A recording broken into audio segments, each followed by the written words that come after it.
இனி செலவுகள் கூடும், அலைச்சல் திருச்சல் அதிகமாக இருக்கக்கூடியதாக இருக்கும்.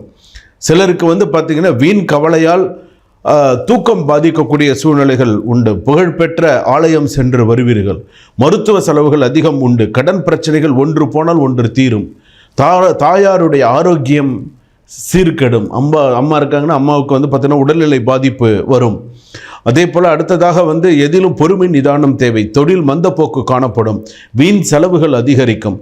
கொடுக்கல் வாங்கல் கவனம் தேவை. கோர்ட்டு கேஸ் சாதகமாக முடியும். எதிலும் முன்னெச்சரிக்கை தேவை அப்படின்னு சொல்கிறேன். எல்லாத்திலுமே கொஞ்சம் முன்னெச்சரிக்கையாக தான் ஒரு விஷயமும் உங்கள் ஜாதகப்படி நீங்கள் செய்யணும். பங்கு சந்தை நிலவரம் எடுத்துட்டோன்னா ஷேர் மார்க்கெட்டில் நீங்கள் கொஞ்சம் பார்த்து தான் உங்கள் ஜாதகப்படி செய்யணும். வீண் பழியும் சேரும். சில நேரத்தில் தேவையில்லாத வீண் பழியும் சேரும். அதிக முதலீடு செய்து மாட்டிக்கொள்ள வேண்டாம். நிறையா நீங்கள் ஏதாவது ஒன்று போல அடுத்தடுத்து ஏதாவது ஒன்று செஞ்சு ஆகலக்கால் வச்சு போய் எதில் போய் மாட்டிக்காதீங்க. குழந்தை பாக்கியம் உண்டு.